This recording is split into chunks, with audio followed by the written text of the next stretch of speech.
Bonjour à toutes et à tous et bienvenue pour cette vidéo d'analyse de Westworld, de la première saison de Westworld.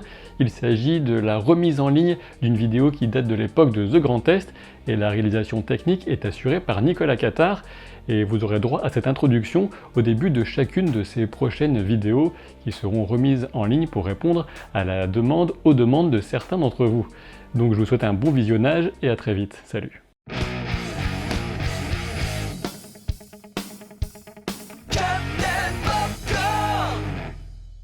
Bonjour et bienvenue pour cette vidéo d'analyse du dernier épisode de Westworld saison 1.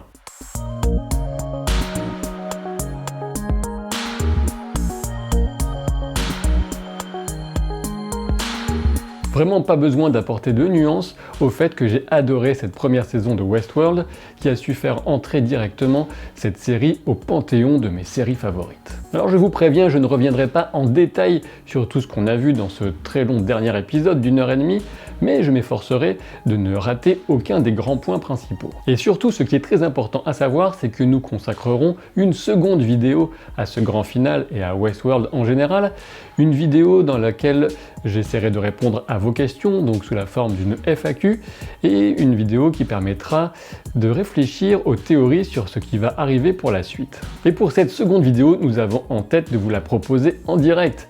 Et pour ne pas rater cet événement exceptionnel, je vous propose tout simplement de suivre le compte Twitter de The Grand Est, que vous retrouverez en description, et puis on aura l'occasion d'en reparler dans nos toutes prochaines vidéos. Parmi toutes les théories que j'ai pu vous présenter au fur et à mesure des épisodes, certaines avaient visé juste, alors que d'autres étaient totalement à côté de la plaque. Je vous propose de commencer par celles qui ont été confirmées par ce final. Dès le début, la série mélangeait donc bel et bien les différentes époques au gré de la mémoire incontrôlable de Dolores.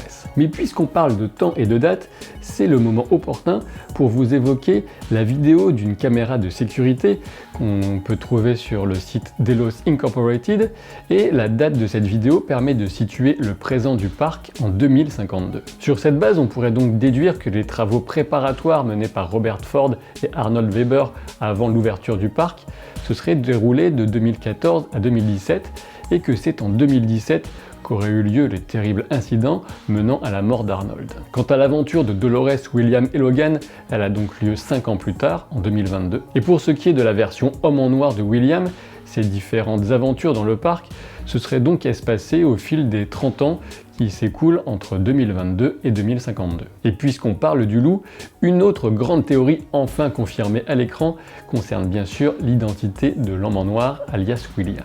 La recherche désespérée de Dolores, puis la désillusion qui a marqué la fin de sa romance pour la première hôtesse du parc, ont définitivement lancé William dans une sombre quête qui a fait de lui l'homme en noir. Puis au passage, William est aussi devenu le principal actionnaire de Delos et plus ou moins le propriétaire du parc. En revanche, le mystère continue de planer sur le devenir de Logan, mais j'y reviendrai. Troisième grande théorie confirmée, il s'agit de Dolores, qui est Wyatt aussi bien au passé qu'au présent, mais attention, de façon très différente dans les deux cas. Revenons donc sur Dolores et ce fameux incident qui a modelé tout l'avenir du parc avant même son ouverture. En effet, cet épisode nous a clairement montré comment Arnold avait perçu la naissance de la conscience chez Dolores et comment il avait planifié sa fin tragique ainsi que celle des premiers hôtes. Comme je le disais, Dolores était donc bien Wyatt, que ce soit au passé ou au présent, mais les deux incarnations s'avèrent très différentes. En effet, en 2017, Arnold n'a pas laissé le choix à Dolores. Il a déclenché chez elle la personnalité de Wyatt et, avec la musique, ainsi que la phrase code « These violent delights have violent ends », il l'a poussé à lui tirer une balle dans la tête. Comme prévu, c'était donc bien Arnold qui avait tout orchestré au son de la fameuse musique Rêverie de Debussy. En revanche, lorsque Dolores endosse la personnalité de Wyatt dans le final, elle le fait par choix. C'est après avoir accédé à la conscience et s'être retrouvée face à elle-même qu'elle a pris la décision de la révolte violente. Pour ceux qui n'avaient pas fait le rapprochement, le toast final de Robert Ford nous offre enfin l'explication de la formule du vieil Old Bill au -83 « We'll drink to the lady in the Wyatt shoes ». Comme vous l'avez compris dans l'expression, Wyatt vient remplacer White. Quatrième et dernière grande théorie révélée et confirmée, la mort du conseil dirigeant de Delos. Comme je l'avais expliqué dans la précédente vidéo, la révolte de Wyatt et de ses troupes vient signer l'arrêt de mort de la plupart des dirigeants de Delos qui pensaient être tranquillement rassemblés pour venir assister à la dernière petite histoire inventée par Robert Ford et à la mise à la retraite de celui-ci. Ironiquement, ceux qui ont le plus de chances de s'en sortir sont bien sûr les plus malins et les plus rapides, mais surtout ceux qui avaient déjà participé à Westworld en tant que joueurs, et notamment William et Charlotte. Passons maintenant aux surprises que cet épisode nous a réservées et aux idées complètement farfelues que je vous ai présentées et qui sont révélées totalement fausses. Et évidemment, la plus grosse surprise de ce final était pour moi la révélation de Robert Ford en tant qu'instigateur de la révolte des autres et surtout de leur accès à la conscience. Comme beaucoup, je me suis bien fait avoir en prenant Ford pour un pur manipulateur dénué d'empathie. La qualité incroyable du jeu d'acteur d'Anthony Hopkins ainsi que la finesse du scénario ont permis de préserver cette révélation et franchement c'est tant mieux. J'ai adoré être surpris de cette façon par la série, même si j'avoue, j'ai été un peu déçu de ne pas avoir deviné ce final. Et donc dans les précédents épisodes, lorsque Robert Ford expliquait à Bernard que les autres avaient bien de la chance de ne pas souffrir du poids de la culpabilité humaine, il faisait en fait référence à sa propre situation. On ne sait pas exactement depuis combien de temps Robert Ford avait planifié de guider les autres vers la liberté et la conscience, mais ça doit faire un petit moment. En effet, les convictions d'Arnold et surtout son terrible suicide ont hanté Robert Ford jusqu'à ce qu'il se décide à tout mettre en place pour permettre cette révolte des autres. Tout le parc et des cycles de souffrance subis par les autres à cause des scénarios et du comportement de certains visiteurs, tout cela poursuivait en réalité un double objectif. Le premier consistait à guider les autres vers la conscience et le libre arbitre au travers de la souffrance, et le second à les préparer à faire face à l'espèce humaine. Concernant Ford, j'ai aussi eu tort en supposant qu'il allait détruire physiquement le parc. Passons maintenant à la formidable Maeve. J'avais raison en indiquant qu'une force extérieure était à l'origine de sa rébellion, mais j'étais bien loin de me douter que cette force était en réalité Robert Ford. Et oui, même si ce sont les codes de connexion d'Arnold qui ont été utilisés pour intervenir sur la programmation de Maeve, il me semble assez clair que c'est justement en hommage à son ami que Ford a utilisé ainsi son nom. Alors oui, évidemment, la grande question de Félix et de Sylvestre continue à se poser, et je sais que certains parmi vous vont toujours voir cela comme le grand point faible de cette première saison. Et pourtant, personnellement, je peux dire que je ne partage pas vraiment cette déception, car il faut se rappeler que Robert Ford est un très fin psychologue. Et même si on peut supposer que Félix et Sylvestre sont vraiment des êtres humains, ce n'est pas un hasard si Maeve s'est toujours retrouvée entre leurs mains. On peut tout simplement supposer que Robert Ford avait présélectionné leur profil pour laisser le plus possible de chance à Maeve de réussir. D'une part, on a Félix qui joue un rôle décisif, il est fasciné par les autres et leur technologie. Il a les compétences pour devenir un programmeur, et il est même capable de rendre la vie à un petit oiseau. Félix est quelqu'un de doux et qui ressent une profonde empathie pour les autres. Il est également réservé et certainement influençable par une jolie femme telle que Maeve. D'autre part, on a Sylvestre. Son principal trait de caractère est la lâcheté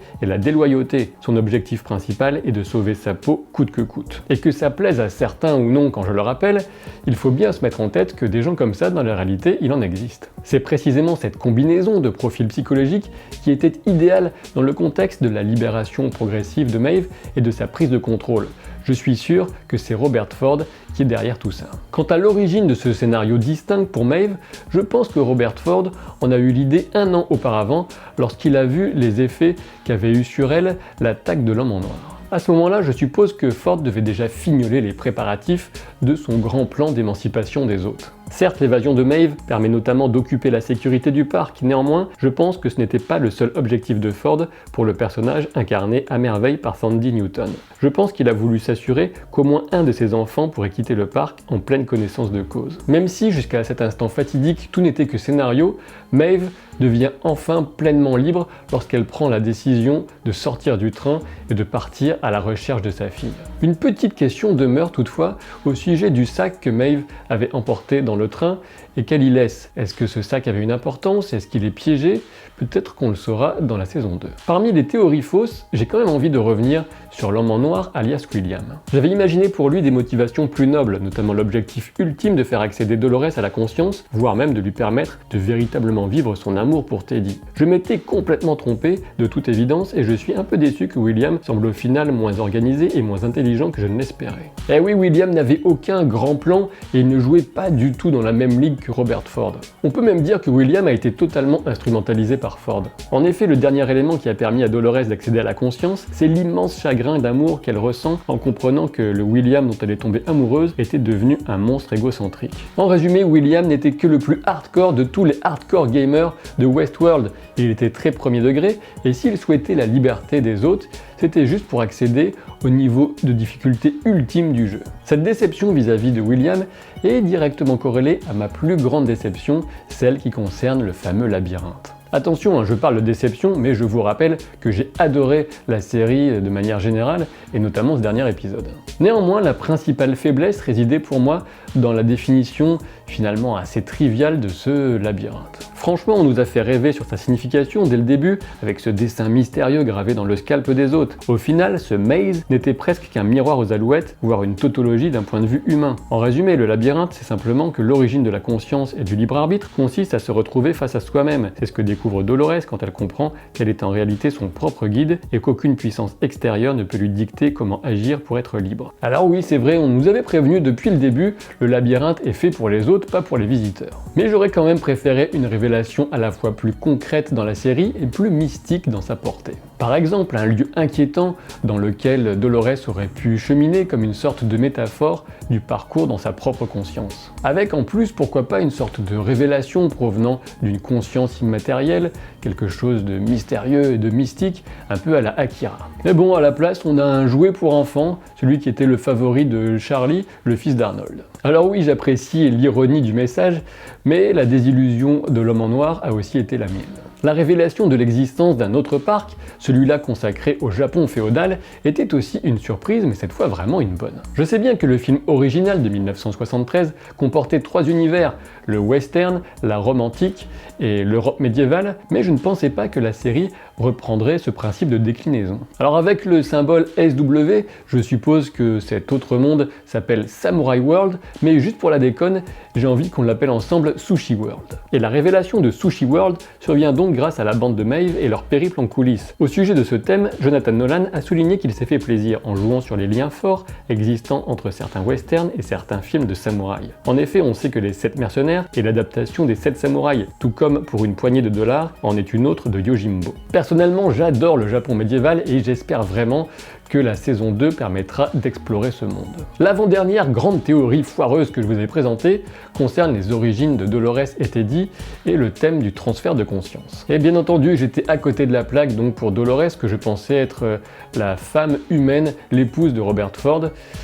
Pas ça du tout. Alors je me doute que certains, une toute petite minorité, vont se délecter en disant que de toute façon, rien dans la série ne permettait d'aller vers le transfert de conscience et que tout ça n'est qu'un tissu de conneries. Et pourtant, je reste persuadé que le thème du transfert de conscience et plus généralement du transhumanisme restera très important dans Westworld et sera abordé peut-être dès la saison 2. J'y reviendrai d'ailleurs avec vous dans la deuxième vidéo, celle que nous consacrerons à la FAQ et aux théories pour la suite de la série. Venons-en à la dernière erreur de prédiction qui concernait Logan. J'étais persuadé que Logan finirait assassiné par Dolores et que cela correspondrait au fameux incident d'il y a 30 ans dans le parc. Finalement, ce n'est pas ça du tout qui s'est passé, mais on n'a toujours pas d'explication sur ce qui permet de définir les mésaventures de Dolores, Logan et William il y a 30 ans comme un véritable incident du parc. Voilà qui fournit une parfaite transition pour passer à la partie de cette vidéo consacrée à toutes les réponses manquantes qu'on aimerait bien avoir dans la suite. Et justement, ne quittons pas Logan, la série ne nous révèle pas son sort lorsque William l'envoie par Monts et Parvaux, nu et attaché à un cheval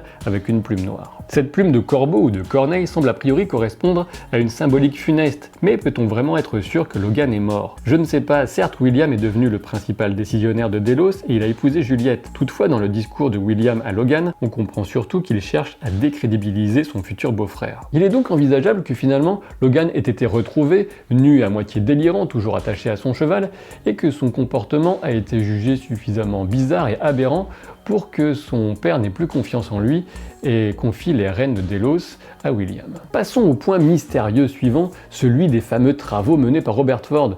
Je ne pense pas que la simple excavation de la petite ville à l'église blanche suffise à expliquer l'ampleur de ces travaux, mais alors quel était leur véritable but? Mystère et boule de gomme. Évidemment, parmi les grandes questions en suspens, il y a bien sûr le destin d'Elsie Hughes, la jeune ingénieure, et de Ashley Stubbs, le responsable de la sécurité. Eh bien, figurez-vous que certains des fins enquêteurs de Reddit sont parvenus à déchiffrer des indices laissés sur le site Delos Incorporated. Ces indices consistent en une vidéo très courte d'une tablette qui permet a priori de localiser Elsie et d'un enregistrement vidéo très bref lui aussi, dans lequel on peut l'entendre dire « Hello ». Quoi qu'il en soit, si la production s'est donné tous mal, on peut vraiment en déduire qu'Elsie Hughes est toujours en vie et qu'elle aura un rôle à jouer pour la suite de la série. Quant à Stubbs, la logique est la même. La scène de sa capture par les Indiens n'aurait aucun sens si ce n'est de le faire revenir. On peut supposer qu'il doit sa survie soit à Elsie, soit à Ford. Ford aurait pu lui être reconnaissant pour les quelques mots humains qu'il avait donnés à Arnold après la mort de Teresa. Par ailleurs, comme je l'expliquais dans la précédente vidéo, faire disparaître Stubbs aidait grandement à la désorganisation de la sécurité du parc. Un autre élément d'importance qu'on ignore toujours, c'est la véritable localisation de Westworld. Je continue de penser que ce complexe se situe sur une île artificielle que j'ai envie, comme ça, de positionner dans le Pacifique. D'ailleurs, un redditeur a découvert que les sous-titres finlandais de la scène dans laquelle Félix donne à Maeve la localisation de sa fille proposent des coordonnées géographiques. Ces coordonnées correspondent dans le monde réel à une île artificielle appartenant à la Chine. Le dernier point mystérieux que j'évoquerai concerne Peter Abernathy, l'ancien père de Dolores, et cet hôte surtout que Lee et Charlotte ont utilisé pour mettre dans sa tête toutes les données du parc. Lorsque Lee Sizemore se dirige au moins 83 pour le récupérer et le lancer dans sa mission d'exfiltration du parc, le scénariste découvre que tous les autres mis au rebut ont disparu. Cette scène nous permet d'ailleurs de savoir que Lee Sizemore va survivre, mais où est passé l'ancien père de Dolores? On peut supposer tout simplement qu'il accompagne la horde de Wyatt, et notamment Clémentine, tous ceux qui sont partis attaquer les gens de Delos. Dernière chose bizarre concernant ce personnage, on ne sait toujours pas ce qui a provoqué chez lui un tel trouble